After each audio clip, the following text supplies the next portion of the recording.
Class, welcome to my classroom. Today we are going to talk about a new chapter of grammar. Yes, it's grammar, the one you like most. Before we begin, let's look at this sentence. This is the teacher often tells jokes. Do you find that there is one word missing in the sentence? And what it is? Yes, it's the word who, and we'll put it here. And these calls is the topic we are going to talk about today. We call that relative cause.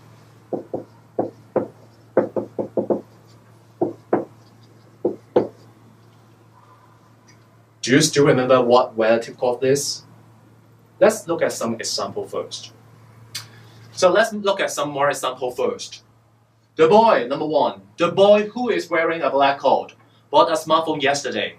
And the word here, this sentence, this clause, who is wearing a black coat, is an adjective clause to describe the noun boy. To give more information to tell you who the boy is. Now the second one. The noodles that of which my mother cooked were delicious. And the sentence, these few words, is the relative cause too.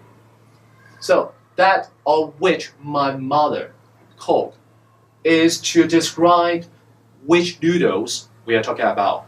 So it's to using for talking about the noun noodles. The last one, water, which is a liquid, has many uses. And you can find that again, the words which is between in this two commas code about is to talk about water. And this is relative cause also. Okay? Now let's look at more example and the structure of relative cause. Relative cause. Relative cause, you can call that adjective cause, is used to give additional information for a noun, and it functions like an adjective. That's why we can call that adjective cause. And how do we construct it? First of all, we need a relative pronoun plus a subject plus verb. Or we can use another way to construct relative cause. We're using relative pronoun as the subject plus a verb. Now let's look at this example. Tom is talking to a girl. Do you know the girl? So these two sentences are separate, are two different sentences, but we have the same character between. Is the girl. So we can construct a sentence like this. Do you know the girl who is talking to Tom? In here, who is the relative pronoun, and who is talking to Tom is the relative cause. This relative cause is talking about to give more information about the girl. That's why we can link these two sentences together with the word who. And in your writing, relative cause is very useful to make your writing become interesting and different. Now let's talk more about relative pronouns. In relative pronouns, we have the word who to describe people. And who is to replace the word as the subject or the object inside the relative cause. And whom can be used to describe people also.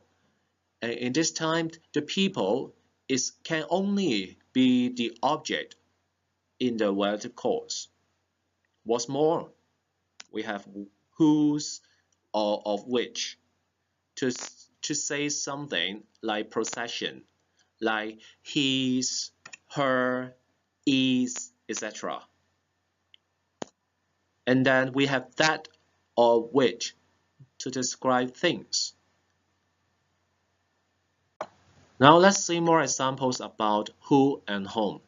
In this example, I would like to show you which part is the relative cause of the sentence and who is it described for, and also the original form of the relative cause.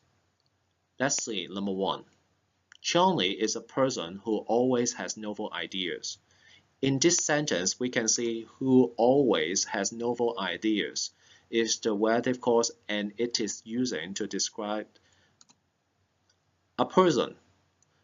And also the original form of the sentence is Johnny, or a person, always has novel ideas. Now the second one.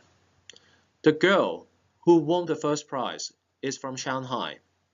In this sentence, who won the first prize is the relative cause, and it is using to describe about the girl. And the original form of it should be like, the girl won the first prize. And I want to tell you more. The rest of this part of the sentence, the girl is from Shanghai, is the main cause of the sentence. And who won the first prize here is the relative cause. So please remember that. Let's see more example. Number 3, Lisa is going to marry Mark, comma, who she does not love.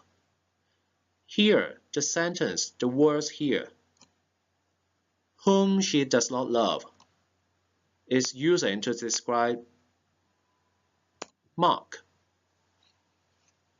And because Mark is the name of a person, so we have a comma here.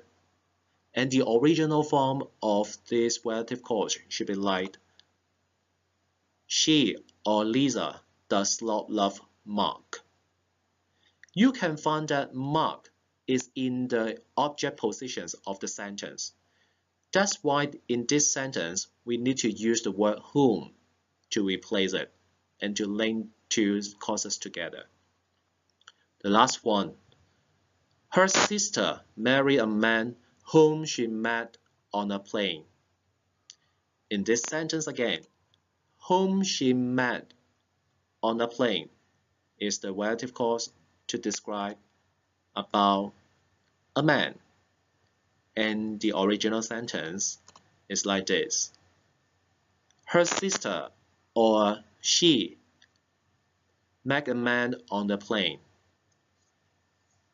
And again, in here you can find the man is right on the object positions in the sentence. That's why we need to use the word whom.